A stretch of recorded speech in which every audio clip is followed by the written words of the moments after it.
స్నేహం విలువ. భగత సింహాసనాన్ని చంద్రసేనుడు ఎక్కగానే గురుకులంలో అతని సహాధ్యాయులుగా ఉండిన నలుగురు మిత్రులు అతన్ని చూడవచ్చి అతని సహాయం కోరారు. వారు నలుగురు పేదవారే. చంద్రసేనుడు వారిని, మీకు ఉద్యోగాలు కావాలా లేక ధన సహాయం కావాలా అని అడిగాడు. నాకు ధనం ఇస్తే నాతో పాటు మరి నలుగురికి ఉపాధి కల్పించగలను అన్నాడు ఒకడు. చంద్రసేనుడు అతనికి కోరినంత డబ్బు ఇచ్చి పంపేశాడు. రెండో వాడు, డబ్బుతో జీవనోపాధి కలిగించుకునే ప్రజ్ఞ నాకు లేదు, ఏదైనా ఉద్యోగం ఇప్పిస్తే చాలు అన్నాడు. చంద్రసేనుడు అతనికి ఒక ఉద్యోగం ఇప్పించాడు. నాకు చేతనైనది వ్యవసాయం, నేను డబ్బు కానీ ఉద్యోగం కానీ కోరను, ఇంత భూమి ఇప్పిస్తే సుఖంగా వ్యవసాయం చేసుకుంటాను అన్నాడు మూడోవాడు. చంద్రసేనుడు అతనికి భూమి ఇప్పించాడు. నాలుగోవాడు, నాకు మీ స్నేహం తప్ప ఇంకేమీ అవసరం లేదు, అదే నాకు అష్టైశ్వర్యాలు, అదీ కాక రాజుకు మంచి స్నేహితుల వల్ల లాభం ఉండవచ్చు అన్నాడు వీరదాసు. తన స్నేహం అతనికి ఎలా ఐశ్వర్యం తెచ్చేది చూడాలనిపించి చంద్రసేనుడు అతని కోరికకు సమ్మతించాడు. చంద్రసేనుడు రోజు సాయంకాలం రాజవీధి వెంట ఉద్యానవనానికి వెళ్ళేటప్పుడు వీరదాసును రథంలో తనతో పాటు తీసుకుపోయేవాడు. వీరదాసు రాజుకు సన్నిహితుడన్న సంగతి పురప్రముఖులకు వర్తకులకు తెలిసిపోయింది. 4 రోజులు గడిచాయి. ఒకనాడు రాజు వెంట వెళుతున్న వీరదాసు వర్తకుల కూడలిలో రథం ఆపించి తనకు అక్కడ పని ఉన్నదని దిగిపోయాడు. వెంటనే గొప్ప వర్తకులందరూ వీరదాసు చుట్టూ మూగి అమితంగా మర్యాదలు చేసి దివాణం వ్యవహారాలు మాట్లాడారు. వీరదాసు సూచనప్రాయంగా రాజుగారు మరింత హెచ్చు రాబడి గురించి ఆలోచిస్తున్నాడని, బహుశా వ్యాపారస్తుల మీద పన్నులు పెరగవచ్చునని అన్నాడు. వెంటనే వర్తకులు తమ తమ తాహతును బట్టి వీరదాసుకు కానుకలు ఇచ్చుకుంటామని, తమ మీద పన్నుల భారం హెచ్చకుండా చూడమని ప్రాధేయపడ్డారు. వీరదాసు అభ్యంతరం చెప్పలేదు. వారానికి ఒకసారి వ్యాపారంలో తమకు వస్తున్న లాభాలలో కొంత భాగం అతనికి చెల్లిస్తూ వచ్చారు.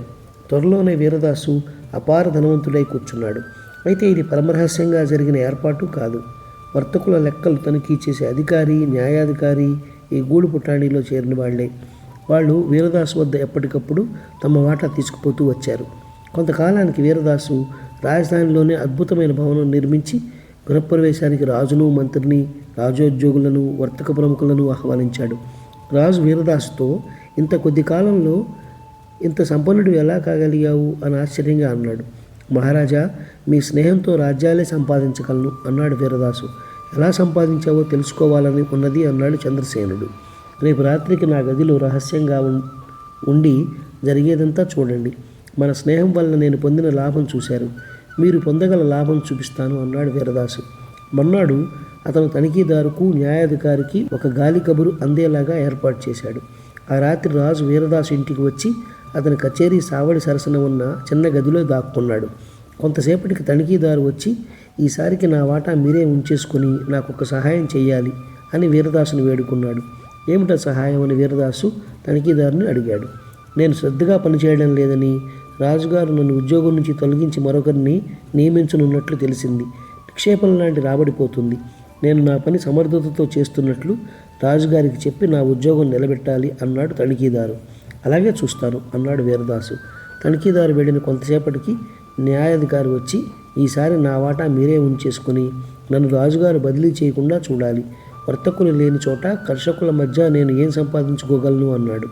అలాగే చూస్తాను అని వీరదాసు న్యాయాధికారిని పంపేసి రాజు వద్దకు వెళ్ళి, చూశారు కదా మహారాజా, మీ స్నేహం మూలంగా నేను లంచగొండులందరినీ అయస్కాంతంలాగా ఆకర్షించాను. మీ పరిపాలనలో లంచగొండులకు స్థానం లేకుండా చేయడానికి నా స్నేహం ఉపయోగపడింది కదా అన్నాడు. ఇంద్రసేన మహారాజు ఏదో వంక పెట్టి తనిఖీదారును, న్యాయాధిపతిని పదవులలో నుంచి తొలగించాడు.